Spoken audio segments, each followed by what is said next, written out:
कृपया शांतता द्या. माझ्या श्रवणा नमस्कार.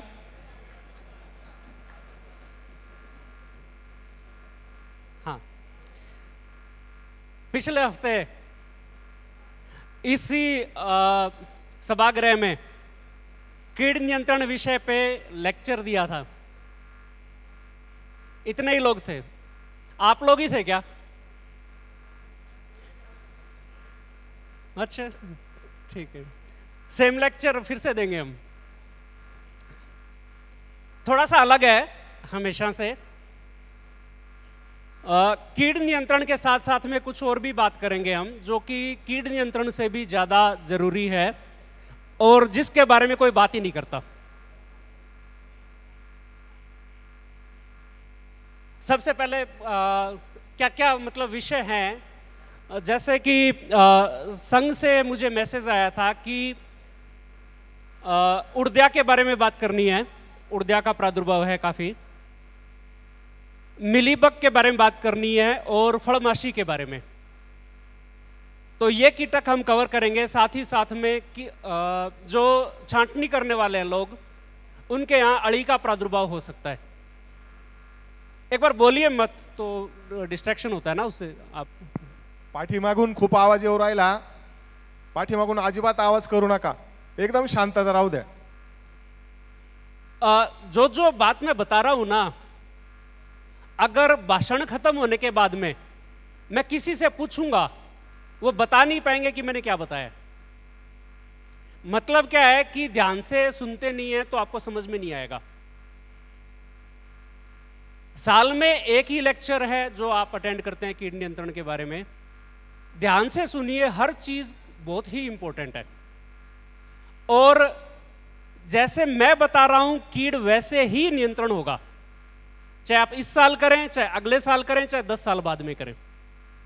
16 साल हो गए मुझे काम करते हुए. क्या चीज काम करती है, क्या चीज काम नहीं करती, क्या चीज हम प्रयोग में ले सकते हैं, क्या नहीं ले सकते, सब के बारे में जानकारी है. जितने केमिकल के बारे में आप में से किसी को जानकारी नहीं है, उतने केमिकल के बारे में मुझे पता है. हर कीटक के लिए कौन सा रामबाण उपाय है वो मुझे पता है. और वो रामबाण उपाय आपको प्रयोग में नहीं लेना, उसका कारण भी पता है. मैं आपको जो कीटकनाशक बताता हूं, ऐसा नहीं है कि सिर्फ उसी के बारे में मुझे पता है. जो जो आपको प्रयोग में नहीं लेने, उसका मैं नाम भी नहीं लेता. और जिसका मैं नाम नहीं लूंगा वो आपको प्रयोग में भी नहीं लेना, क्योंकि उसके खर्चा बहुत हो जाता है आपका.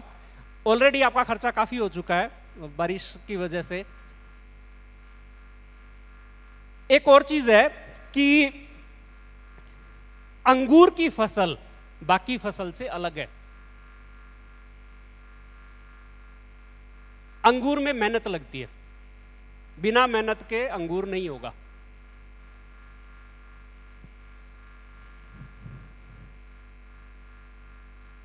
ब्लू जोन के बारे में सुना है क्या आपने? ब्लू जोन क्या है? दुनिया के अंदर में 5 ऐसी जगह है. ये चल रहा है क्या? इसमें दिखाई दे रहा. जापान में एक आइलैंड है, जापान के पास में ओकिनावा. ग्रीस में आइकारिया. इटली में सार्डिनिया एक आइलैंड है. कोस्टा रिका में निकोया. और यूनाइटेड स्टेट्स में लोमा लिंडा नाम से. ये 5 ऐसी जगह है जिसमें एक खास चीज है. ज्यादातर लोग इस जगह पे 100 साल से भी ज्यादा जिंदा रहते हैं.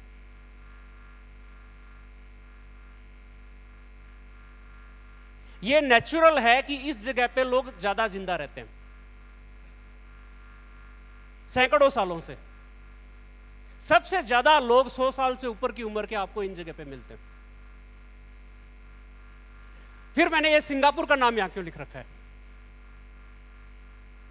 सिंगापुर एक ऐसा देश है जो कि आज से करीबन 50-60 साल पहले 60-65 साल तक ही वो लोग जिंदा रहते थे. आज वो छठा एक ऐसा जोन बन चुका है, ब्लू जोन, जिसमें 100 साल से भी ज्यादा लोग जिंदा रहते हैं. काफी लोग जिंदा रहते हैं. ऐसा क्या किया उन लोगों ने? आपको अंगूर के अंदर में 1 टन ज्यादा माल मिले या आपको 100 साल को जीने को मिले, कौन सा ज्यादा अच्छा लगेगा आपको?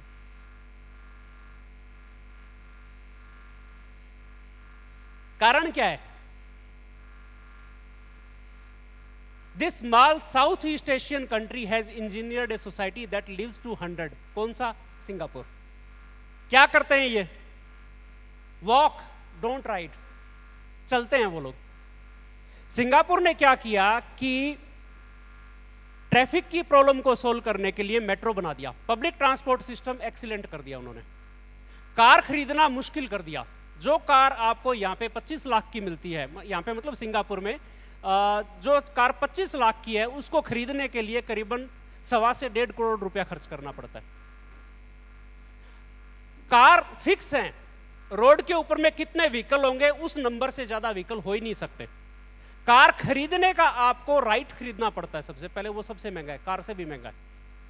फिर कार चलाने के लिए बहुत कॉस्टली है, हर चीज महंगी है कार चलाने लगोगे तो आप। तो लोग फोर्सफुली उनको वॉक करना पड़ा, चलना पड़ा। चलने की वजह से वो लोग क्या हुए? लंबे जीने लग गए। ये एक एनआरसी ग्रेप्स का एक वाइनयार्ड है।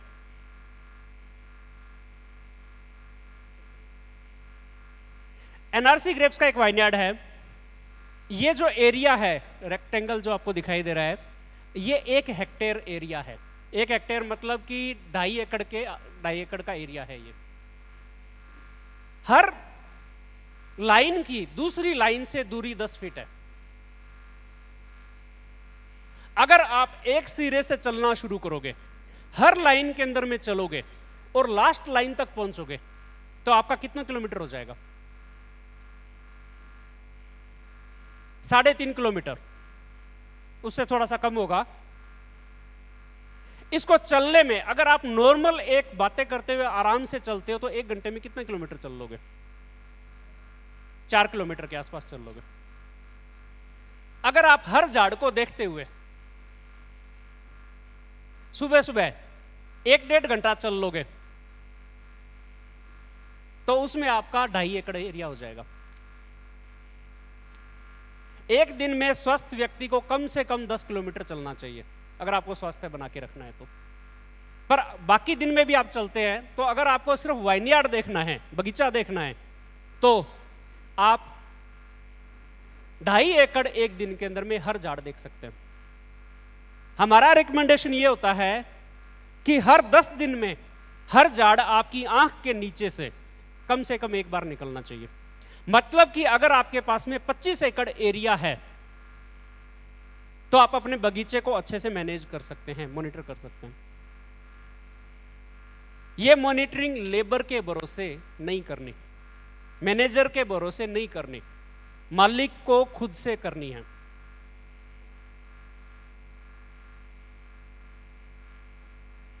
लोग कहते हैं ना कि जैसे मान लीजिए कि जिसके पास में ज्यादा एकड़ है वो कैसे मैनेज करेगा? कितना एकड़ होगा ज्यादा से ज्यादा?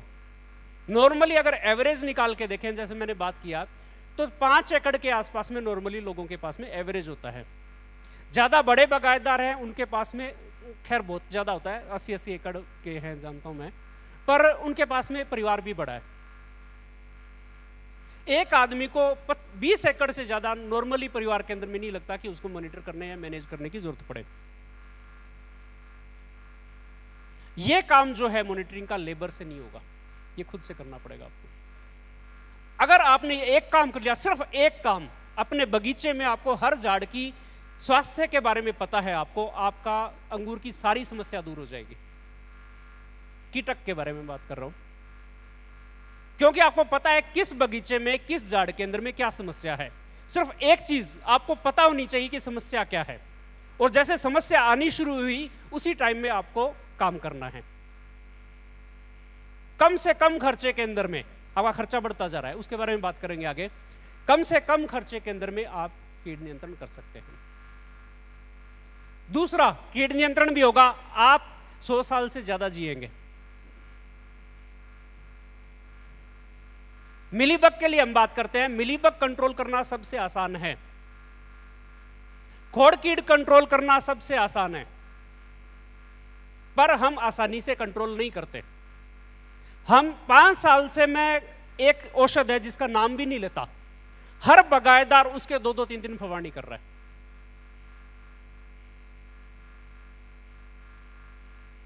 आप चाहे आज कंट्रोल करना शुरू करो जैसे मैं बता रहा हूं, या 10 साल बाद में करो, अगर कंट्रोल आपको अचीव होगा, कंट्रोल जैसे मैं बता रहा हूं वैसे ही मिलेगा आपको। चाहे आप ज्यादा खर्चा करके करो, आपको आना फाइनली इसी के ऊपर में होगा। मिलीबग कंट्रोल करने के लिए सबसे इंपॉर्टेंट चीज क्या है? सबसे इंपॉर्टेंट जो 90% आपका इंश्योर करेगा कि मिलीबग कितना बगीचे के अंदर में आ रहा है, वो ये चीज है कि जो घड़ है बगीचे के अंदर में वो फ्री हैंगिंग होने चाहिए। एक एक चीज इंपॉर्टेंट है, सुनने में सिंपल लगेगा आपको, ध्यान से सुनिएगा। कोई भी घड़ किसी भी चीज को टच नहीं करना चाहिए। आप चाइना में जाके देखो, जापान में जाके देखो, इतना सुंदर नीचे लटके रहते हैं घड़, एक लाइन के अंदर में आपको दिखाई देगा। टेबल ग्रेप्स,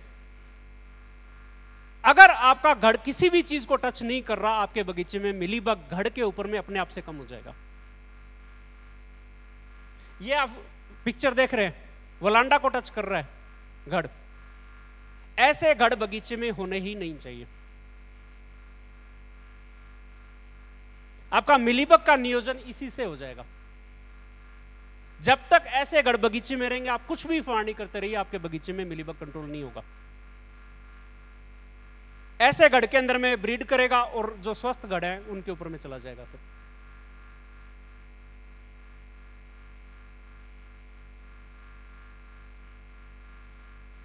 दूसरा काम, अभी बारिश ठीक है, आर्द्रता ज्यादा है, बगीचे के अंदर में खोड़ वलांडा से साल आसानी से निकल सकता है, ढीला साल, कोई ज्यादा काम नहीं होगा,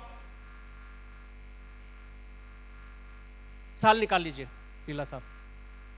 अगर साल नहीं निकाला तो जो बाद में मैं आपको औषध बताने वाला हूं उसका प्रयोग करने का कोई फायदा नहीं है। एक्सीलेंट तरीके से, बहुत ही अच्छे तरीके से काम करता है मिलीबग के ऊपर में बुप्रोफेजिन। 1.25 मिली 1 लीटर पानी के हिसाब से झाड़ को धो के निकालना है, फवारनी नहीं करना, धो के निकालना है। 1.5 से 2 लीटर पानी आपका एक झाड़ को जाएगा। 1.25 मिली 1 लीटर पानी के हिसाब से पानी का प्रयोग में लेना है। अच्छे से धो के निकाल लीजिए और उसमें मेटारिजियम जो बायोलॉजिकल बुरशी है उसको मिला सकते हैं। मूंगे के ऊपर में, मिलीबग के ऊपर में, उड़दिया पे अच्छे तरीके से काम करेगा। साथ ही साथ में मेटारिजियम का ड्रेंचिंग भी कर सकते हैं। उड़दिया के जो बच्चे हैं उनको भी मारने में मदद करेगा, आपको मूंगे हैं उनको भी मारने में मदद करेगा। उसके बाद में हर 10 दिन में बगीचे में देखना है जाके, जैसे मैं आपको बता रहा था कि आप मॉनिटर कीजिए, जिस झाड़ पे आपको मिलीबग दिखे उसको हर 10वें दिन उसी टाइम कंट्रोल कर लीजिए। अगर आप हर 10 दिन के अंदर में स्पॉट एप्लीकेशन करके मिलीबग को कंट्रोल कर रहे हैं, आपको पूरे बगीचे में कुछ भी करने की जरूरत नहीं है। जमीन से कोई भी ड्रेंचिंग एप्लीकेशन देने की जरूरत नहीं है, वो खर्चा आपका कम हो जाएगा। ड्रेंचिंग काम आएगा आपको उड़दिया को कंट्रोल करने में, कैसे मैं आपको बताऊंगा बाद में, पर मिलीबग के लिए आपको जमीन के अंदर में ड्रेंचिंग देने की जरूरत नहीं है। कोई भी औषध का पूरे बगीचे में फवारनी करने की जरूरत नहीं है। किसी भी औषध का बगीचे के अंदर में धोने की जरूरत नहीं है। पूरे बगीचे को हर 10 दिन में आपको 10-15 से ज्यादा झाड़ नहीं मिलेंगे जिसपे आपको मिलीबग दिखेगा, उसको वहीं कंट्रोल कर लीजिए। एक फवारनी में नहीं होगा, 10वें दिन दोबारा दूसरा फवारनी कर लीजिए। मिलीबग ऐसे ही कंट्रोल होगा, चाहे आप इस साल करें चाहे 10 साल बाद में करें, और कम से कम खर्चे के अंदर में मिलीबग कंट्रोल होगा। आपको पूरे बगीचे में सिर्फ एक बार धो के निकालना है, फिर आप स्पॉट एप्लीकेशन करेंगे, बस ज्यादा आपको खर्चा करने की भी जरूरत नहीं है। सबसे इंपॉर्टेंट चीज, घड़ किसी चीज को टच नहीं होना चाहिए, यह सबसे पहली जरूरत है हमारी। अब औषध क्या है जो काम में ले सकते हैं? शुरू के टाइम में 50-60 दिन तक हम बुप्रोफेजिन से धो के निकाल सकते हैं स्पॉट एप्लीकेशन के लिए, पूरे बगीचे में फवारनी नहीं करना। उसके बाद में हमारे पास में जो एक्सपोर्ट वाले हैं उनके लिए कुछ भी नहीं बचेगा स्प्रे करने के लिए, धोने के लिए। हम क्या कर सकते हैं कि जो सिलिकॉन बेस्ड सर्फेक्टेंट है जैसे कि ब्रेक थ्रू, सिल्वेट, शोर शॉट, 0.3 मिली 1 लीटर पानी के हिसाब से स्पॉट एप्लीकेशन करना है, पूरे बगीचे में नहीं करना। मिलीबग को यहां पे एक चीज का आपको यह ध्यान रखना है कि जब आप सर्फेक्टेंट जो है, जो कि आप जिसको स्टिकर वगैरह बोलते हैं, जो 3 मैं बता रहा हूं वो ही अच्छे तरीके से काम करेंगे, बाकी कोई भी अच्छे तरीके से काम नहीं करेगा। शोर शॉट, सिल्वेट या ब्रेक थ्रू, इन तीनों में से कोई एक आप प्रयोग में ले सकते हैं 0.3 मिली 1 लीटर पानी के हिसाब से। एक झाड़ को धोने में 10 लीटर पानी जाएगा, कम पानी से काम नहीं चलेगा। मिलीबग को अच्छे तरीके से मार देगा ये। अगर घड़ के ऊपर में भी मिलीबग है, घड़ को अच्छे तरीके से क्लीन कर देगा। ध्यान दीजिएगा, एक झाड़ को 10 लीटर पानी लग सकता है, जब तक मिलीबग नहीं निकलेगा उसको धोते रहना है। 10 दिन बाद में हल्का फुल्का मिलीबग उसी झाड़ पे आपको दिखाई दे जाएगा, फिर से आप धो के निकाल सकते हैं। पर एक चीज का ध्यान रखिएगा कि कई बगीचों में हमने देखा है कि सर्फेक्टेंट से जब घड़ के हम धोते हैं तो उस पर पिंक बेरी आ जाती है कई बार। इसीलिए पूरे बगीचे में कभी भी धोके नहीं निकालना इससे। और धोने के बाद में सर्फेक्टेंट से सूखने से पहले पहले, पानी उड़ने से पहले पहले साफ पानी से घड़ को धो लीजिए। पूरे झाड़ को धोने की जरूरत नहीं है, सिर्फ घड़ को साफ पानी से धो लीजिए, पिंक बेरी आने के चांस कम हो जाएंगे। कम से कम खर्चे के अंदर में मिलीबग कंट्रोल होगा। सिर्फ मैंने बुप्रोफेजिन का नाम लिया और सर्फेक्टेंट का नाम लिया और मेटारिजियम का नाम लिया, इसके अलावा आपको कुछ भी करने की जरूरत नहीं है मिलीबग के लिए। कंट्रोल मिलेगा आपको इसी से मिलेगा। खर्चा आपको करना है, पैसे ज्यादा हैं तो आप कुछ भी कर सकते हैं, पर उसे कंट्रोल नहीं मिलेगा आपको।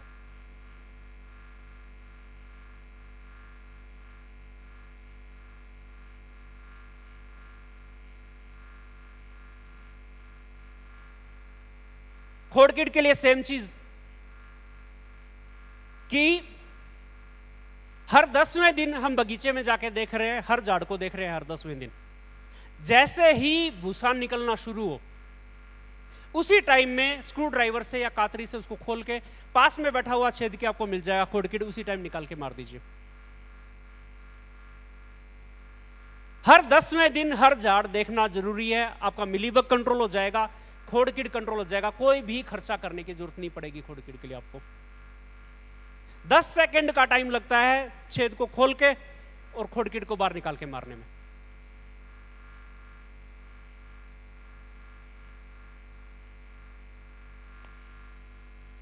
उड़ गया।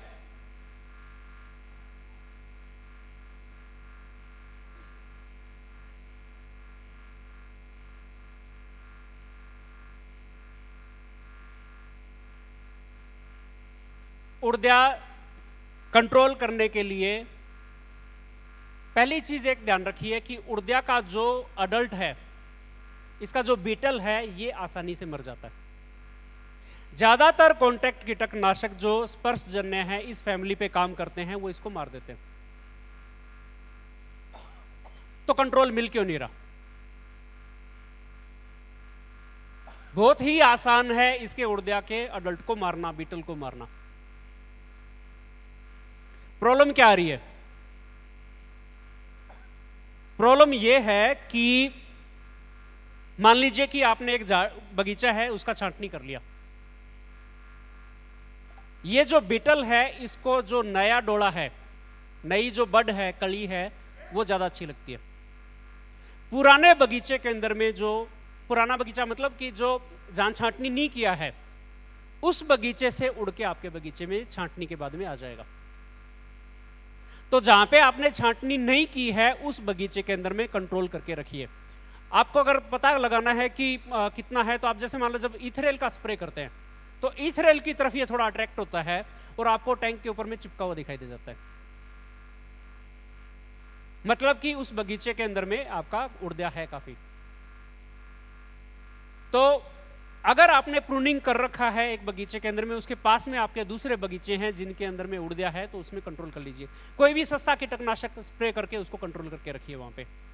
लैम्डा अच्छा काम करता है, लैम्डा सेलोथ्रीन सस्ता भी आता है, उसका कंट्रोल आप ले सकते हैं, जो भी आपको ठीक लगे। पर उड़दिया जो बिना प्रूनिंग किए हुए वाइनयार्ड है उसके अंदर में कंट्रोल करके रखिए। अभी जो प्रून करने वाले हैं लोग, अभी उड़दिया काफी ज्यादा दिखाई दे रहा है नासिक एरिया में। कीटनाशक क्या है जो कि काम करते हैं उड़दिया पे? लेबल क्लेम लैम्डा सेलोथ्रीन और इमिडाक्लोप्रिड का है, पर ये जो दो कीटनाशक हैं इनमें प्रॉब्लम क्या है, समस्या क्या है कि उड़दिया को मारने में 2 से 3 दिन का टाइम लगता है इनको। मान लीजिए कि उड़दिया है, उसके ऊपर में गिरा कीटनाशक, तो उड़दिया के को मारने के लिए उसको 2 से 3 दिन का टाइम लगेगा। अगर कम है उड़दिया तो इमिडा और लैम्डा दोनों सस्ते आते हैं, अच्छे तरीके से काम करेंगे 2-3 दिन के अंदर में। कम उड़दिया के लिए काफी अच्छे तरीके से काम मिलेगा आपको। पर अगर उड़दिया ज्यादा है, आपको नुकसान दिख रहा है उड़दिया से, तो स्पाइनोसैड और स्पाइनोटेराम दोनों ऐसे कीटनाशक हैं जो कि उड़दिया को 24 घंटे में मार देते हैं। पेट में जाने पे काम नहीं करेंगे, जो नई फूट आने वाली अवस्था है उसके अंदर में, पर 24 घंटे के अंदर में उड़दिया के जो अडल्ट है उसको मार देगा ये। तो आपको ज्यादा अच्छा रिजल्ट दिखाई देगा स्पाइनोसैड या स्पाइनोटेराम से, बल्कि लैम्डा सेलोथ्रीन या इमिडाक्लोप्रिड के। पर दोनों महंगे हैं काफी, तो अगर उड़दिया ज्यादा है, अनकंट्रोलेबल हो गया, तो उस केस में स्पाइनोसैड या स्पाइनोटेराम का इनमें से किसी एक का प्रयोग आप ले सकते हैं।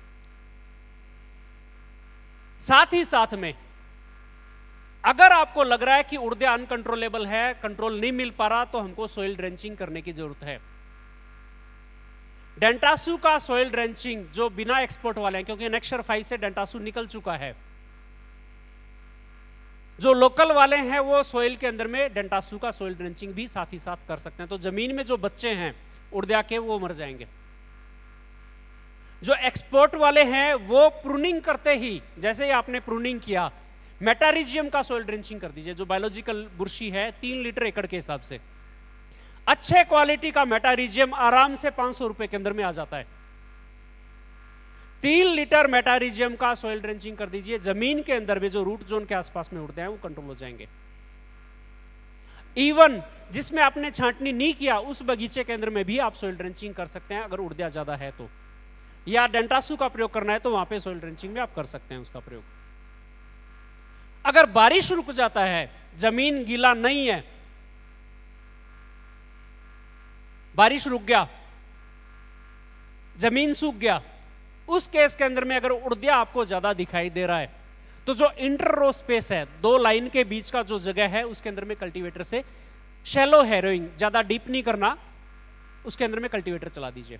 तो जो बच्चे हैं उड़दिया के उस जोन के अंदर में, वहां पे मर जाएंगे वो। ये वो सिचुएशन है कि उड़दिया आपका कंट्रोल नहीं हो पा रहा, उस कंडीशन के अंदर में ये बाकी प्रयोग कर सकते हैं। अगर थोड़ा बहुत उड़दिया है, मीडियम है, ज्यादा नहीं है, तो सिर्फ इमिडा और लैम्डा सेलोथ्रीन से भी कंट्रोल हो जाएगा। डाउनी के लिए कितना स्प्रे लेते हैं आप?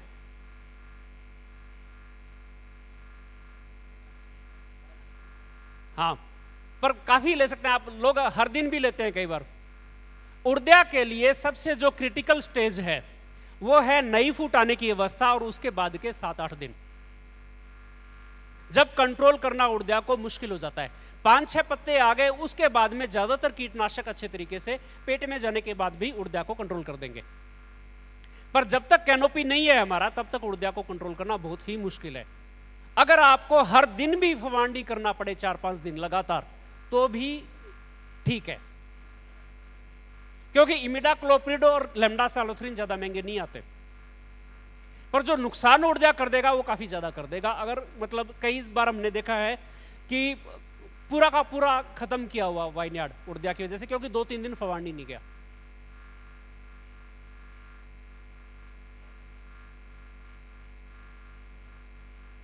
फिर उसके बाद में रात के टाइम में फवांडी करेंगे, 6:30-7 बजे के बाद में आपको ज्यादा अच्छा रिजल्ट दिखाई देगा उड़दिया का।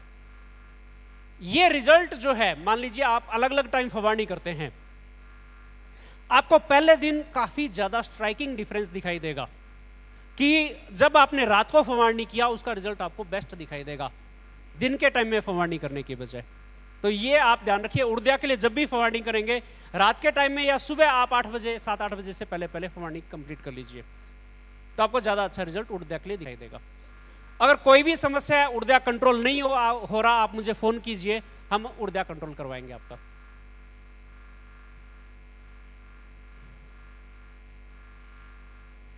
बाद की अवस्था के अंदर में मान लीजिए कि उड़दिया फिर से अटैक करेगा काफी ज्यादा आपका प्री ब्लूम स्टेज के आसपास में, घड़ के ऊपर में मिली उड़दिया आएगा, स्पाइनोसाइड स्पाइनोटेराम जो हम काम में ले रहे हैं थ्रिप्स कंट्रोल करने के लिए, उसके अंदर में उड़दिया कंट्रोल हो जाएगा। लेट स्टेज के अंदर में कई बार 90-100 दिन पे भी उड़दिया हमको दिखाई देता है।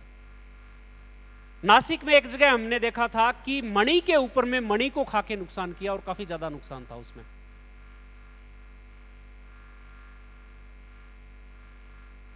उस टाइम में स्पाइनोसाइड बहुत ही अच्छे तरीके से काम करेगा उड़दिया के ऊपर में। स्पाइनोसाइड या स्पाइनोटेराम है, प्री हार्वेस्ट इंटरवल मेंटेन करके रखिए, आपको एक्सीलेंट तरीके से कंट्रोल मिलेगा। डिटेक्शन आएगा पर सैंपल फेल नहीं होगा, डिटेक्शन बढ़ेगा आपका। स्पाइनोसाइड या स्पाइनोटेराम में से इसका कोई भी 2 फवारनी अगर आपने सेटिंग के बाद में किया तो आपके डिटेक्शन आने के चांसेस बढ़ जाते हैं इसके। पर ये डिटेक्शन आप मान के चलिए कि अगर उड़दिया ज्यादा है और आपको लेट स्टेज में 90-100 दिन पे फवारनी करना पड़ रहा है तो आपको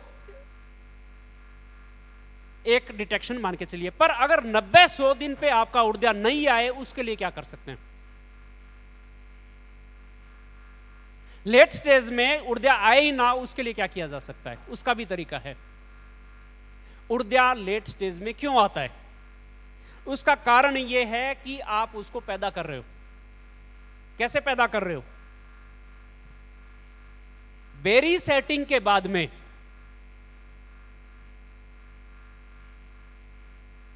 अगर आपका कैनोपी कंप्लीट हो गया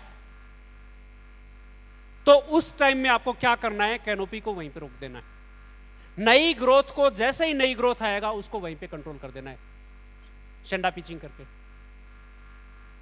जब तक आपका नया ग्रोथ आता रहेगा उड़दिया बगीचे से कभी नहीं जाएगा।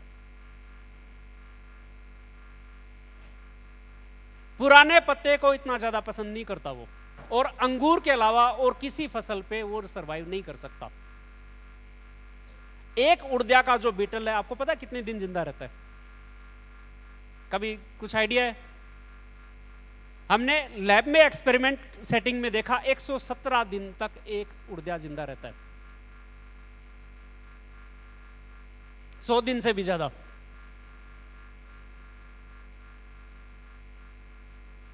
नई फूट जो है जब तक आता रहेगा बगीचे से, थ्रिप्स और उड़दिया दोनों नहीं जाएगा। सेटिंग के बाद में जब आपको नहीं चाहिए नई ग्रोथ, टाइम टू टाइम उसको निकालते रहिए। मेहनत का काम है, पर अंगूर वाले के लिए बिना मेहनत से अंगूर नहीं होगा।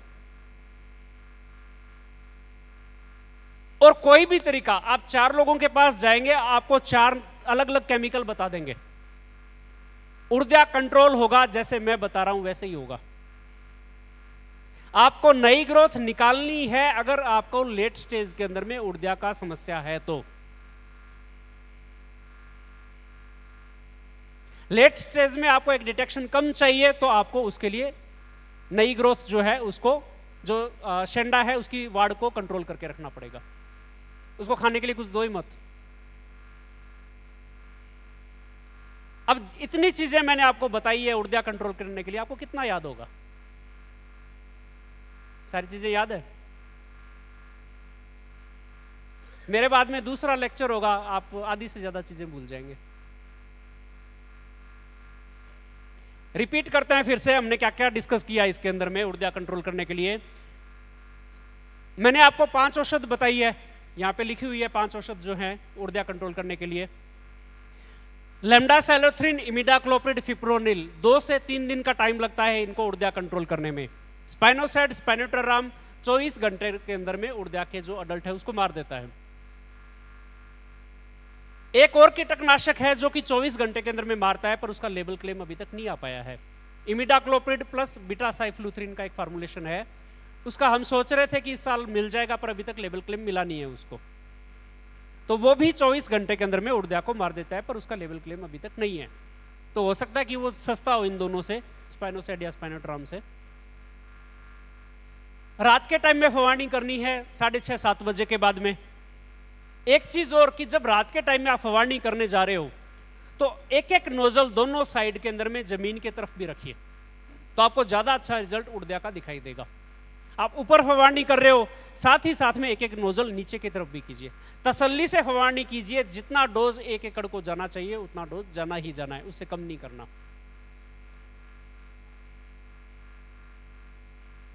अगर पास का बगीचा है जिसमें छांटनी नहीं हुआ, उसके अंदर में भी उड़दिया कंट्रोल करके रखिए। अगर उड़दिया बहुत ज्यादा है, अनकंट्रोलेबल है, जमीन के अंदर में सॉइल ड्रेंचिंग कीजिए।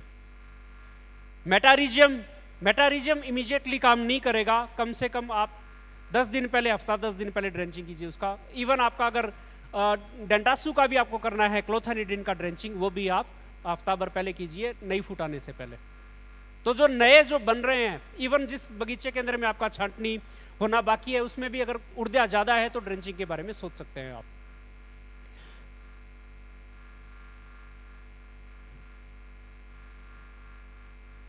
बाद में इस तरीके के लक्षण आपको दिखाई देंगे। मणि के ऊपर में जो मैं बगीचा आपको बता रहा था, उड़दिया के जो नुकसान दिख रहा था मणि के ऊपर में, काफी ज्यादा नुकसान किया था उस टाइम में।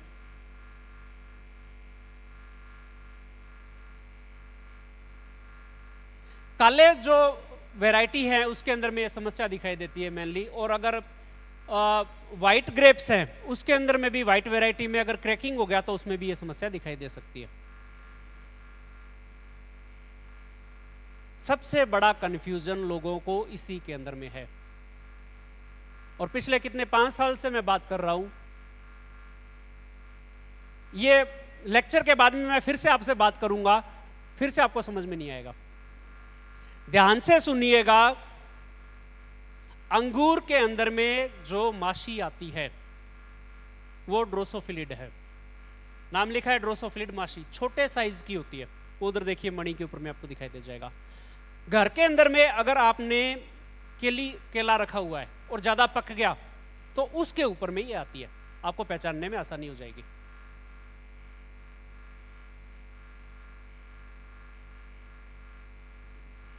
अंगूर के अंदर में अगर कोई भी डैमेज हुआ है, क्रैकिंग हुआ है, और मणि के अंदर में अगर शुगर है तो ये माशी का अटैक बगीचे में देखने को मिल सकता है।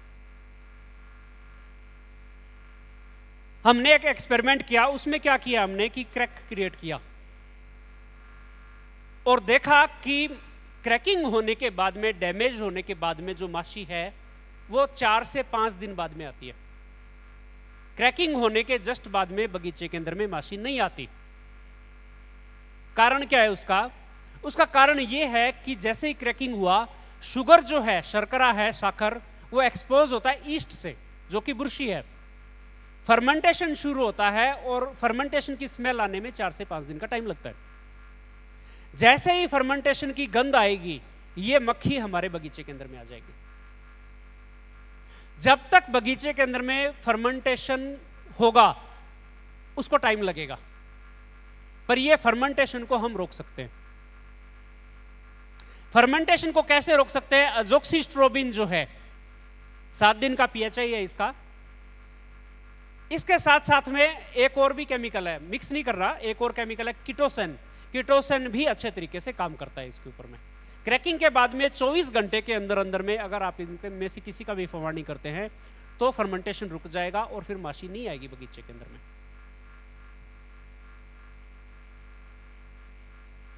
पर ये जो केमिकल है लंबे टाइम तक काम नहीं करेगा। तीसरे दिन आपको फिर से फवारनी करनी पड़ेगी। पर कितने फवारनी कर लेंगे आप? एजोक्सिस्ट्रोबिन भी महंगा आता है मुझे लगता है। तरीका इसका एक यही है कि पहली चीज की क्रैकिंग होते ही वेट नहीं करना, इंतजार नहीं करना, पटाख से एक फवारनी दे दीजिए किटोसन या एजोक्सिस्ट्रोबिन का। उसके बाद में जितने भी क्रैकिंग वाला मणि है उसको निकाल के बगीचे से बाहर निकाल दीजिए। अब ये जो क्रैकिंग वाला जो मणि है, जब सड़ना शुरू होगा उसमें से गंध निकलेगी और ये बहुत ही अच्छा एक ट्रैप का काम करेगा।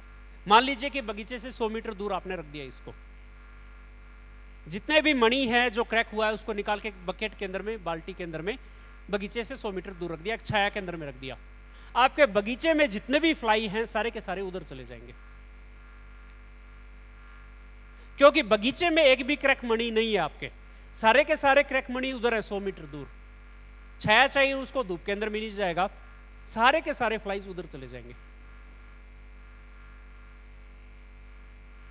उसके ऊपर में जिधर फ्लाई गए हैं उसके ऊपर में हमको क्या करना है कि कोई भी एक कॉन्टैक्ट इंसेक्टिसाइड जिसमें से बदबू नहीं आती, कोई भी ऐसा काम में ले सकते हैं, स्पाइनोसाइड काम में ले सकते हैं।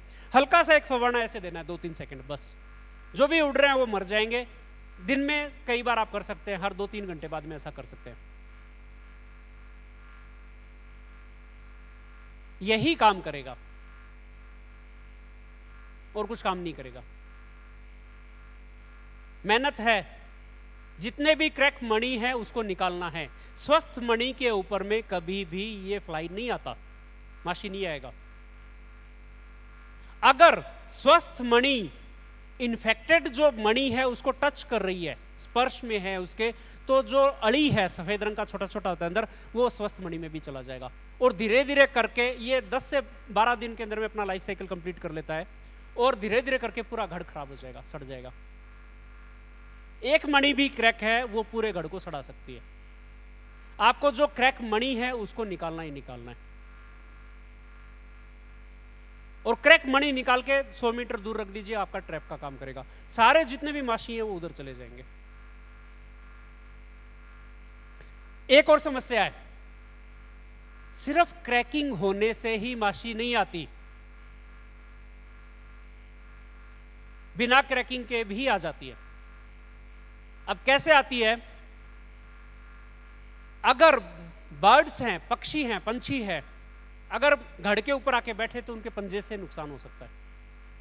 अगर वास्प है, पेपर वास्प एक कीटक होता है, पता नहीं आप कैसे समझते हैं मराठी के अंदर, वो क्या करता है कि हमारे स्टिंग भी कर सकता है, बी की तरह होता है, हनी बी की जैसा, थोड़ा बड़ा साइज का होता है, उसी फैमिली का है।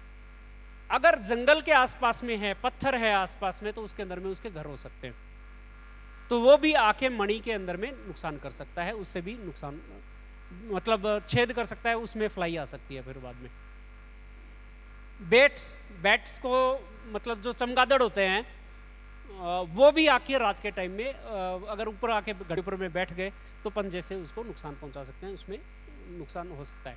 पर अगर ये वाली माशी जो है, फल माशी जो है आपके बगीचे में है, तो इसका मतलब ये है कि घड़ के अंदर में उस मणि के ऊपर में कोई ना कोई डैमेज हुआ है, किसी ना किसी तरीके से डैमेज हुआ है। अगर बिन स्वस्थ मणि पे ये आ ही नहीं सकता, पॉसिबल ही नहीं है इसके लिए।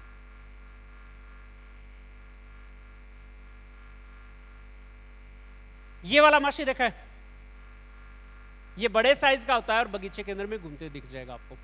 अगर आप करेला लगाते हैं, ये करेला वाला नहीं है, ये दूसरा प्रजाति है, पर ऐसा ही दिखाई देता है करेले वाला भी। कुकुम्बर लगाते हैं या फिर आम या अमरूद है, उसके अंदर में ये फ्लाई काफी ज्यादा आता है।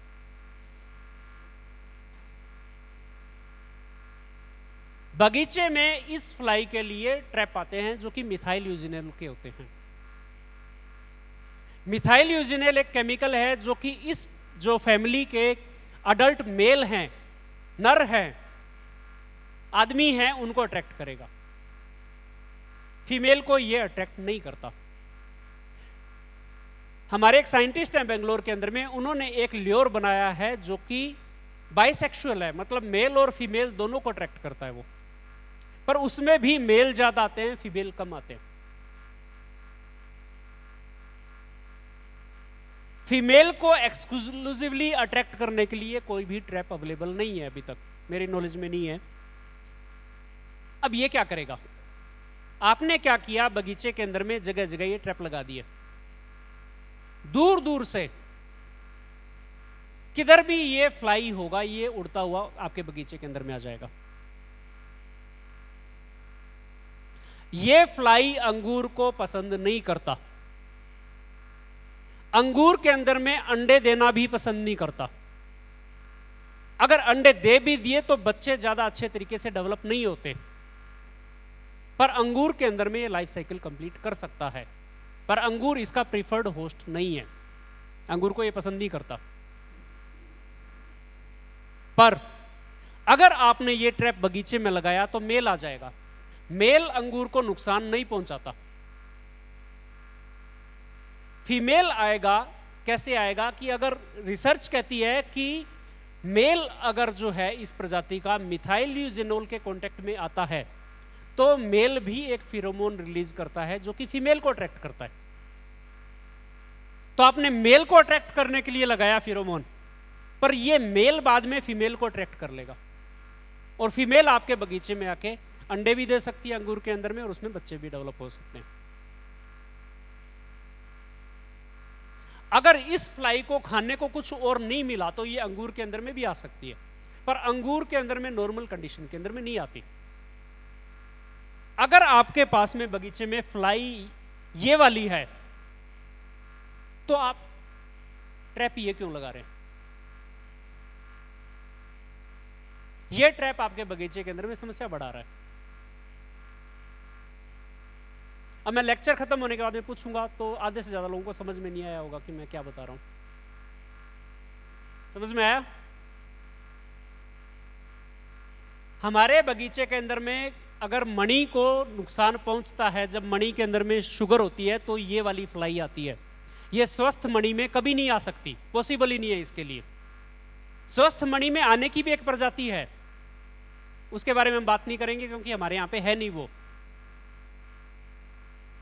ये स्वस्थ मणि के अंदर में नहीं आएगी। हम ट्रैप लगाते हैं बगीचे में इस फ्लाई के लिए जो कि हमारे अंगूर के अंदर में नहीं आती, पर ट्रैप लगाने के बाद में ये हमारे बगीचे के अंदर में आ जाएगी। तो ये ट्रैप क्यों लगा रहे हो? अगर आपको ऐसा लग रहा है कि आपके बगीचे में ये वाली फ्लाई है तो ट्रैप बगीचे के अंदर क्यों लगा रहे हो? ट्रैप बगीचे के बाहर लगाओ। बगीचे के अंदर में क्यों बुला रहे हो फ्लाई को आप? अगर आपको ट्रैप लगाना है, ये कई कई किलोमीटर तक काम करता है ट्रैप। जो बेचने वाला है ट्रैप, वो आपको ट्रैप बेचेगा कि एकड़ के अंदर में 50 लगा लो, 20 लगा लो, उसका तो माल बिक रहा है। थोड़े से ट्रैप 2-4 आप बाहर की तरफ लगा लो, बगीचे से करीबन 50 मीटर दूर। अगर आपको लग रहा है कि आपके बगीचे में ये वाली है तो अंदर लगाओगे ट्रैप को तो बगीचे के अंदर आ जाएगा। और आपके बगीचे से क्यों, आसपास से जिधर भी होगा उधर से भी आ जाएगा। ये ट्रैप कभी भी बगीचे के अंदर नहीं लगाना, किसी भी प्रकार का नहीं बोल सकते। लाइट ट्रैप और ये वाला जो ट्रैप है बगीचे के अंदर कभी नहीं लगाना। लगाना है तो बगीचे के बाहर लगाना है।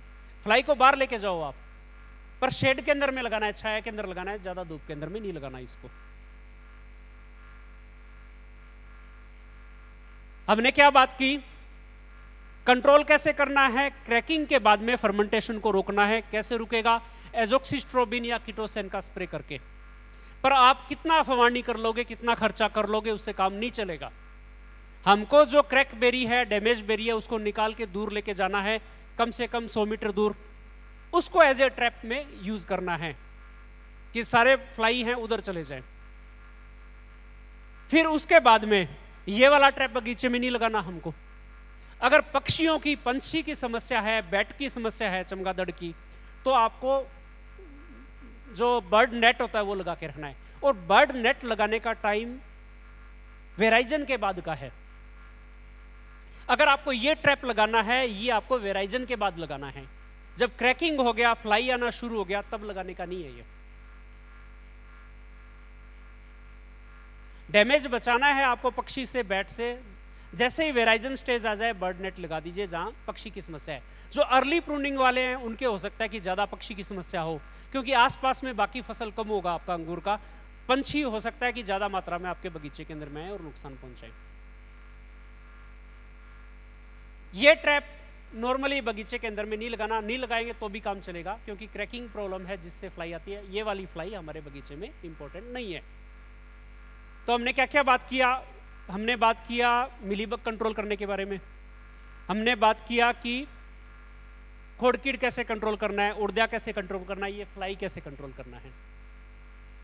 जो मेजर समस्या है जिसके बारे में संघ का हमारे पास में संदेश आया था कि इसको कंट्रोल करना है। बाकी बात करना है क्या कीटक पे? थोड़ा थोड़ा हम बात करेंगे, ज्यादा नहीं। अगर कोई कीटक आपको लगता है जिस पे बात करना है उस पे हम डिटेल में भी बात कर सकते हैं। थ्रिप्स के लिए आपको पता है जो स्लाइड में दिया हुआ है वो सफिशिएंट है, उससे ज्यादा आपको कुछ करने की जरूरत नहीं है। 5 कीटकनाशक हैं, अभी इस साल 6 कीटकनाशक हो गए लिस्ट के अंदर में जो कि थ्रिप्स के ऊपर में काम करते हैं। पर इसके अंदर में लिस्ट में मैंने सिर्फ 5 कीटकनाशक लिखे हैं। क्यों? क्योंकि छठे कीटकनाशक का प्रयोग आपको एक्सपोर्ट वालों को नहीं करना। अनेक्सर 5 में डालने का पर्पज ये था कि आपको पता चल जाए कि ये कीटकनाशक भी है जो कि अंगूर के अंदर में लेबल क्लेम है।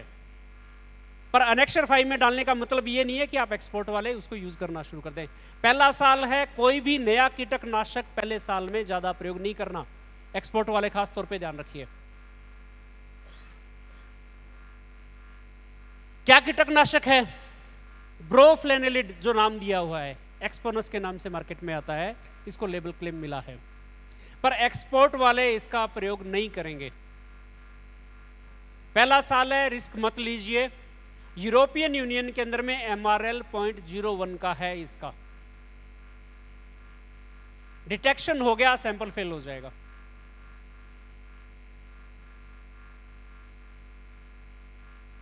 पर इसकी एक खास चीज है इस कीटकनाशक के बारे में कि अगर आपके बगीचे में फूल आने की अवस्था के अंदर में काला थ्रिप्स आ गया तो 6 कीटकनाशक में सिर्फ ये अकेला कीटकनाशक है जो कि काले थ्रिप्स पे काम करता है। सांगली एरिया में हमने देखा कि काले थ्रिप्स की वजह से हमको ये लक्षण दिखाई दिए थे अंगूर के अंदर में। मेनली क्या होता है, फूल आने की अवस्था में ही काला थ्रिप्स आता है, पर उसके बाद में मणि के ऊपर में हमको 3 साल में सिर्फ एक बार ऐसा पता चला कि नुकसान कर रहा है, अदरवाइज आके अपने आप से चला भी जाता है बिना नुकसान किए हुए। पर काले थ्रिप्स का अगर अटैक आता है अंगूर में फूल आने की अवस्था में तो सिर्फ ये अकेला कीटकनाशक है जो कि काम करेगा। पर एक्सपोर्ट वालों को इसका प्रयोग नहीं करना। MRL वैल्यू काफी कम है, रिस्क मत लीजिएगा। अनेक्सर 5 में मिल जाएगा डोज आपको, अनेक्सर 5 में लिस्ट में मिल जाएगा आपको उसमें दिया। ये कीटक है। अभी सिचुएशन क्या है कि बारिश अच्छी हुई है, तुड़तुड़े का अटैक बगीचों के अंदर में इस साल ज्यादा हो सकता है। ये जो प्रजाति है इसका नाम है अमरेस्का बिगुटुला बिगुटुला। पंजाब, राजस्थान और हरियाणा के अंदर में इस साल कपास के अंदर में इसका आउटब्रेक आया हुआ है। सेम प्रजाति हमारे यहां अंगूर के अंदर में भी आती है, तो चांसेस हैं कि तुड़तुड़े हमारे बगीचे के अंदर में ज्यादा हो सकते हैं। और तुड़तुड़े हमारे बगीचे में कम कभी नहीं आते, आते हैं तो जबरदस्त आते हैं, अदरवाइज आते ही नहीं है। तुड़तुड़े कंट्रोल करने के लिए जो सबसे इफेक्टिव है वो पर्याय ये है कि बगीचे के बाहर में लाइट ट्रैप लगाइए। लाइट ट्रैप का मतलब समझते हैं क्या आप? लाइट है और ट्रैप है। लाइट क्या करेगा, कीटक को आपके ट्रैप के पास में लेके आएगा अपने पास में, और ट्रैप है उसको मार देगा। तो ट्रैप अलग अलग होते हैं। फिरोमोन ट्रैप जो हमने पहले बात की थी, जो फड़माशी वाला, वो अलग है, और लाइट ट्रैप अलग होता है, जो कि ये ट्रैप भी लाइट ट्रैप बगीचे के अंदर नहीं लगाना, बगीचे के बाहर लगाना है हमको। नॉर्मली क्या होता है, जब भी बगायेदार हैं ट्रैप लगाते हैं, उनकी सबसे बड़ी शंका ये होती है मैं तो लगा रहा हूं पर हमारे गांव में और कोई नहीं लगा रहा, मत लगाने दीजिए।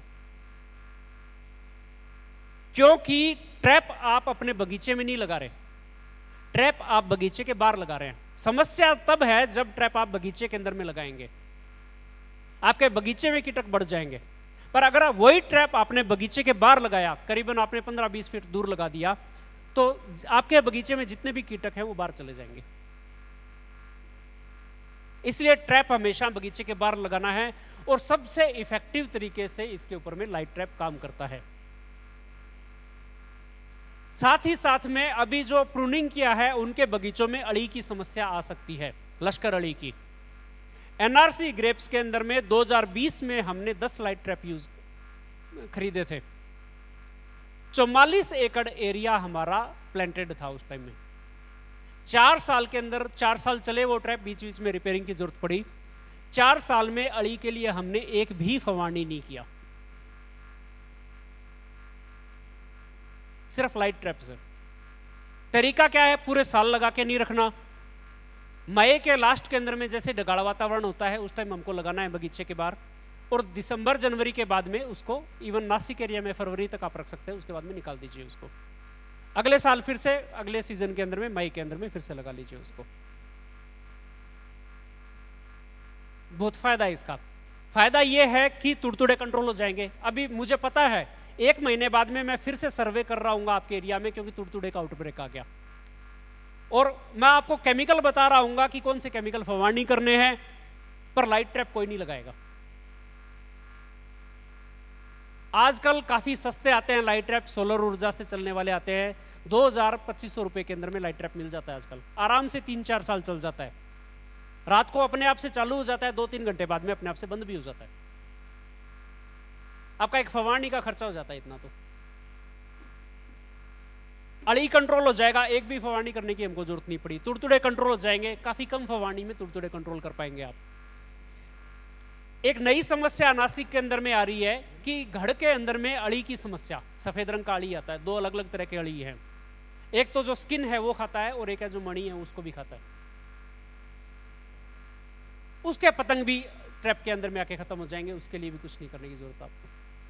लाल रंग का जो एक खोड़ अड़ी है उसका भी जो पतंग है इसमें आके कंट्रोल हो जाएगा, जो कि जून जुलाई अगस्त के अंदर में अंडे देता है। इतने सारे फायदे हैं आपके, तो लाइट ट्रैप लगाते क्यों नहीं है?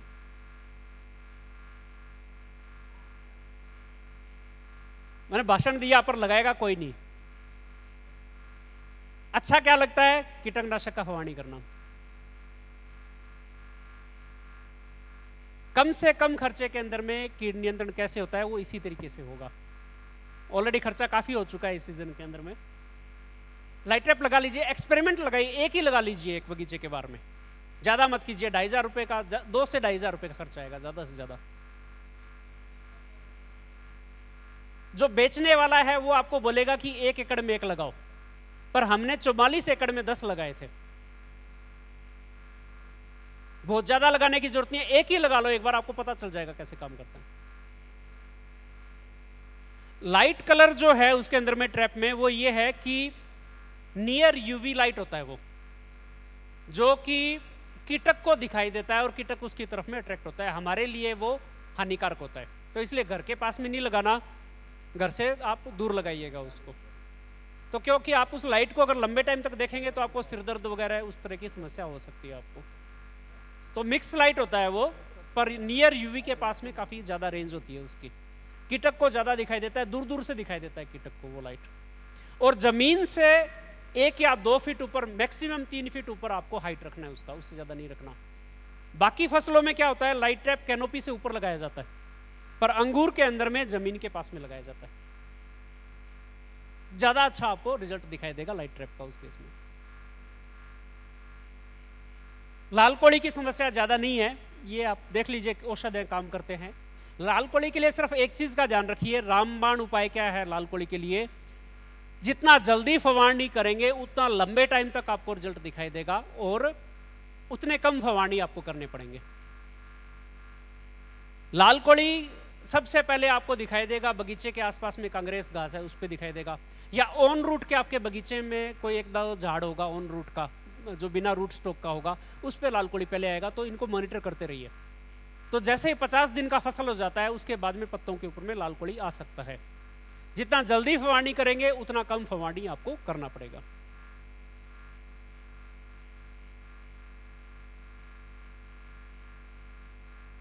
बारिश ज्यादा हुआ है, टी मॉस्किटो बग आ सकता है, पर कोई ज्यादा नुकसान करेगा नहीं। कोई भी एक सिस्टेमिक इंसेक्टिसाइड जैसे इमिडाक्लोप्रिड है या वर्टिसिलियम जो बायोलॉजिकल बुरशी है वो भी इसके ऊपर में काम करता है। अगर आप बगीचे में जा रहे हैं और आपको हजारों की संख्या में मच्छर उड़ते हुए दिख रहे हैं तो मतलब ये है कि ये टी मॉस्किटो बग है। तो 1 साल काफी ज्यादा प्रादुर्भाव था इसका, और ये मच्छर नहीं है, मच्छर के साथ में कंफ्यूज मत कर दीजिएगा। मच्छर जैसा दिखाई देता है, पर अगर आपको बगीचे में घूम रहे हैं और घास पे हर जगह ये बैठा हुआ दिख रहा है मतलब कि टी मॉस्किटो बग है। थोड़े टाइम तक रहता है, फिर अपने आप से खत्म हो जाएगा, पर कोई भी सिस्टेमिक इंसेक्टिसाइड इस पे काम कर जाएगा अच्छे तरीके से। इमिडा सस्ता आता है, इमिडा का फवानी कर सकते हैं आप। शॉर्ट ऑल बोरर ये ज़्यादा आपके यहाँ नासिक एरिया में समस्या नहीं होगी। ड्रोन का हमने एनुअल सेमिनार था, उसमें भी डिस्कशन किया था, तो छोटा सा आपको बता देता हूँ। ये इथीफोन का हमने फवानी किया था, उसका ये रिजल्ट है।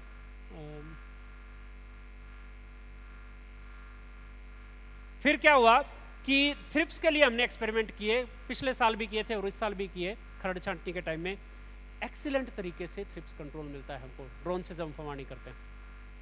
जो कीटकनाशक हमने यूज किया था, पिछले साल हमने स्पाइनोटोराम यूज किया था, और इस साल 500 कीटकनाशक जो कि लिस्ट के अंदर में है ब्रोफेलिनिड को छोड़ के, सारे हमने टेस्ट किए और एक्सीलेंट तरीके से थ्रिप्स को कंट्रोल कर रहे हैं। तो ड्रोन का प्रयोग हम थ्रिप्स कंट्रोल करने के लिए एक्सप्लोर कर सकते हैं कि ज़्यादा फास्ट हमको फवानी हो जाए। डोज जो है पर हेक्टेयर का जो है, पर एकड़ का जो डोज है वो हमने सेम रखा, जो कि हम हाई वॉल्यूम स्प्रेइंग से देते हैं, डोज कम नहीं किया हमने। फिर एक एक्सपेरिमेंट ये किया गया था कि शोलापुर में एक जगह बारिश आया हुआ था जब हमारे डेमो चल रहे थे, और वहां पे क्या किया कि हमारी टीम थी, उन्होंने क्या किया कि पानी को सुखाने के लिए पत्तों के ऊपर से ड्रोन का फवानी किया। उन्होंने क्या किया, 10 लीटर का टैंक होता है, उसको पूरा भरा, स्प्रेइंग शुरू नहीं किया। पानी क्यों भरा? उसका फायदा यह है कि अगर पानी ज्यादा है, वेट है ड्रोन के अंदर में, तो पंखे ज्यादा तेज काम करते हैं। तो पंखे ज्यादा तेज काम करेंगे ड्रोन के, तो हवा ज्यादा आएगा और पत्तों को सुखाने में मदद मिलेगी उसको। तो ड्रोन को सिर्फ फ्लाई किया हमने पत्ते सुखाने के लिए, और अच्छा रिजल्ट हमको उसका दिखाई दिया। पर रोग के ऊपर में क्या असर है वो अभी तक हम स्टडी नहीं कर पाए हैं। पर अगर आपको ये लगता है कि लीफ वेटनेस है, उसकी वजह से डाउनी की समस्या है, बाकी इतर रोग की समस्या आ सकती है, तो आप सोच सकते हैं कि पत्ते सुखाने के लिए ड्रोन का प्रयोग किया जा सकता है। ये वाइनयार्ड जो जहाँ पे हमने इथेफोन का स्प्रे किया था। फिर ये औषध हैं जिनका जब हमने करीबन 1252 एकड़ एरिया के अंदर में ड्रोन का फवानी किया है हमारी टीम ने, और ये कीटनाशक हैं, इनका हमने फवानी किया था, फंजीसाइड और जो इंसेक्टिसाइड है उसका। ये पीजीआर भी हमने, बायोस्टिमुलेट भी हमने स्प्रे किए थे। मतलब हम स्प्रे कर पा रहे हैं, एफिकेसी के बारे में अभी हम कोई क्लेम नहीं कर पा रहे, पर थ्रिप्स के ऊपर में अच्छे तरीके से काम करते हैं जो कीटनाशक हमने 5 जो लिए थे वो। सेंट्रेनिलप्रोल, इमामेक्टिन बेंजोएट, स्पाइनोसेड, स्पाइनोटोराम और फिप्रोनिल, ये सारे थ्रिप्स के ऊपर में ड्रोन स्प्रेइंग से खरड़ छांटनी के अंदर में हमको इफेक्टिव रिजल्ट हमको मिला इसको कंट्रोल करने में। एक पोटैश का भी प्रयोग किया, पोटैश एसओपी का प्रयोग किया था हमने। एसओपी के साथ में प्रॉब्लम क्या है मैं आपको बताता हूं। जब ड्रोन से फवानी किया, सबसे पहले कोई भी जो रसायन है जिसका औषध है, हम ये टेस्ट करते हैं कि कितने लीटर पानी के अंदर में वो घुल रहा है। ड्रोन के अंदर में हम क्या करते हैं, 10 लीटर पानी यूज करते हैं। हमने 5 किलो एसओपी 1 हेक्टेयर का शायद डोज है वो यूज किया था उस स्टेज के अंदर में, पर 5 किलो 1 हेक्टेयर के डोज में वो पानी के अंदर में मिक्स ही नहीं होता एसओपी जो है, सल्फेट ऑफ पोटैश। तो हमने क्या किया कि 2.5 किलो जो है वो मिक्स हो रहा था, और हमने 2 बार 10 मिनट के अंदर पे 2 बार फवानी कर दिया उसका। तो मतलब एसओपी जो है जितना जाना चाहिए था पर हेक्टेयर पे, उतना हमने फवानी कर दिया। और साथ ही साथ में दूसरे ब्लॉक के अंदर में हमने क्या किया, ट्रैक्टर से फवानी किया। ट्रैक्टर से ज्यादा अपटेक हमको एसओपी का पीटीओल के अंदर में ड्रोन से मिला। तो एक एरिया ये भी है जिसको हम एक्सप्लोर कर सकते हैं ड्रोन से कि न्यूट्रिएंट का। बाकी अभी हमने माइक्रो न्यूट्रिएंट का जो है ट्रायल वो शुरू किया है, और फंजीसाइड का इस सीजन के अंदर हम कर रहे हैं कि बुरशीनाशक का कैसे कितना इफेक्टिव हम प्रयोग कर सकते हैं। तो मतलब ड्रोन क्या है कि हमारा क्या सोच है कि पत्ते के नीचे से हमको बुरशीनाशक मिलना चाहिए, जो सिस्टमिसिटी है उसके लिए। डाउनी नीचे आता है पत्ते के, तो ड्रोन कितना अच्छा काम करेगा इस पे इस साल हम ट्रायल करेंगे। बारिश अच्छा हुआ है, डाउनी मिल रहा है हमको, तो ट्रायल भी हो जाएगा। लिमिटेशंस क्या क्या हैं ड्रोन के, तो वो ब्रीफ स्लाइड है तो इसके ऊपर में। ये क्या है, फ्रूट बास्केट, अलग अलग इसके अंदर में फल हैं। आपको क्या लगता है सबसे आसान कौन सा फल है खाना? सबसे आसान, छिलका भी नहीं उतारना, तोड़ना है, खाना है। अंगूर के अंदर में सबसे बड़ी खास चीज क्या है कि अंगूर को खाने में कोई भी मेहनत नहीं करनी पड़ती। पाइनएप्पल लोग क्यों नहीं खाते? पाइनएप्पल खाना बहुत मुश्किल है। दालिम लोग कम क्यों खाते हैं? दालिम को निकाल के खाना बहुत मुश्किल है, पर अभी भी तरीके हैं उसके निकाल के खाने के। अंगूर का सबसे बड़ा प्लस पॉइंट क्या है? अंगूर जो हैं बहुत ही टेस्टी होते हैं, बहुत ही स्वादिष्ट होते हैं खाने में। खाने में कोई मेहनत नहीं करनी पड़ती। अंगूर हमारे देश में सबसे ज्यादा बिकना चाहिए, पर ये जो हमारा सबसे बड़ा स्ट्रेंथ है अंगूर का, वो हमारी सबसे बड़ी कमजोरी बन चुका है। छिलका नहीं उतार सकते, इसलिए लोग खाते नहीं है। लोग छिलका उतारना चाहते हैं।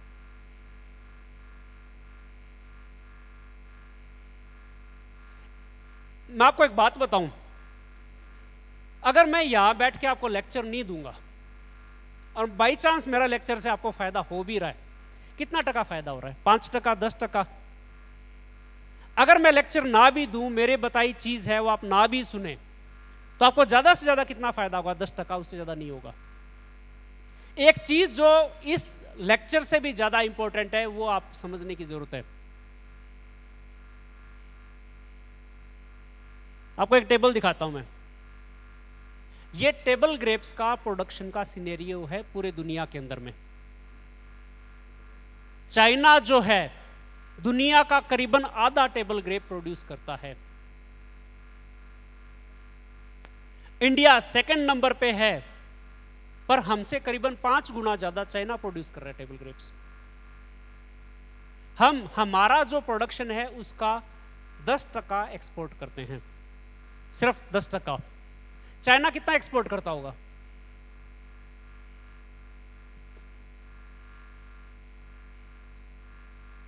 कभी देखा है आपने डाटा चाइना कितना एक्सपोर्ट कर रहा है? हमसे सिर्फ 1.7 टाइम्स ज्यादा। अपना खुद के प्रोडक्शन का करीबन कितना हो जाएगा? वो 2% भी नहीं होगा। पूरा का पूरा जो अंगूर है चाइना खुद खा रहा है, और हमसे कितना गुना प्रोड्यूस कर रहा है? 5 गुना। चाइना के अंदर से, चाइना से ज्यादा लोग भारत में रहते हैं। अगर आप ये बोलो कि अंगूर का एरिया बढ़ गया इसलिए अंगूर का रेट नहीं मिल रहा, तो ये गलत आर्ग्यूमेंट है। हमारे पास में कैपेसिटी है करंट प्रोडक्शन से 5 टाइम्स ज्यादा प्रोड्यूस करने की, और सिर्फ भारत के अंदर में बेचने की। तांत्रिक चर्चा सत्र से ज्यादा इंपॉर्टेंट है हमको हमारे मार्केट पे काम करना है। चर्चा सत्र ऑर्गेनाइज करना बहुत आसान है, हमको पता है कि कैसे ऑर्गेनाइज करते हैं, इसलिए आसान है। क्या प्रोसेस है हमको पता है, हाल बुक करना है, लोगों के टाइम लेना है।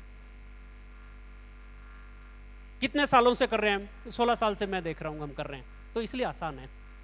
एक और चीज आसान है, वो है ट्रेसेबिलिटी सिस्टम। 2004 से कर रहे हैं हम, 20 साल हो चुके हैं। जो ट्रेसेबिलिटी सिस्टम यूरोपियन यूनियन के लिए यूज होता है, वो हमको भारत में चाहिए। जब तक ट्रस्ट डेवलप नहीं होगा, आप कुछ भी कर लीजिए आपको दाम नहीं मिलेगा। 10 साल से आपका खर्चा कितना बढ़ गया पिछले 10 साल में, और आपका माल का रेट कितना बढ़ गया, कंपेयर कीजिए। बाकी सारे काम छोड़ के सिर्फ इसी चीज पे काम करने की जरूरत है, और कभी भी गवर्नमेंट के ऊपर में डिपेंड नहीं होना। गवर्नमेंट के ऊपर में पैसे के लिए, प्रोजेक्ट के लिए डिपेंड हो गए नहीं, आपको सक्सेस मिलेगी। आपको सक्सेस कैसे मिलेगी? हर टन पे अगर आप 100 रुपए भी लेते हो, जैसे MRDBS है, हर टन के ऊपर में 100 रुपए कलेक्ट करता है, उससे आपका इतना फंड हो जाएगा, खुद से ट्रेसेबिलिटी सिस्टम डेवलप कर सकते हैं आप। MRDBS का खुद का ब्रांड होगा, उस ब्रांड में जो भी बिकेगा माल वो रेजिड्यू फ्री बिकेगा। कहीं से भी किसी शेल्फ पे जहां पे MRDBS का नाम लिखा हुआ है, वो माल आदमी बिना आंख बंद करके खरीद सकता है। और किसी दिन टेस्ट कर लो प्रॉपर ट्रेसेबिलिटी सिस्टम किस बगीचे से आया है। क्वालिटी कंट्रोल इंपॉर्टेंट है। जैसे हम करते हैं कि मार्केट से एक सर्टेन % ऑफ सैंपल हमेशा उठाते हैं और उसको टेस्ट करके देखते हैं NRL के अंदर में, NRC ग्रेप्स में, कि कोई बेईमानी तो नहीं कर रहा, वो जरूरी है। जो भी बेईमानी करे उसको हमेशा के लिए निकाल दो। आपका जो माल है करंट रेट के ऊपर में कम से कम, आप बारिश के मौसम के अंदर में देखिए मार्केट में जाके, जो चाइना का अंगूर आ रहा है, ऑस्ट्रेलिया से कई बार रेड ग्लोब आता है, 400 रुपए किलो बिक रहा है। बाहर से अंगूर आके बारिश के सीजन में 400 रुपए किलो बेच सकता है, हम हमारा अंगूर 100 रुपए किलो ही नहीं बेच पा रहे।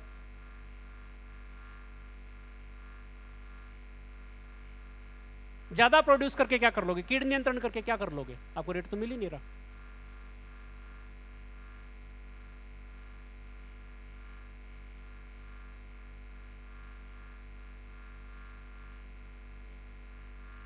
तो ये मुख्य बातें डिस्कस करने के लिए, तो शुभेच्छा है।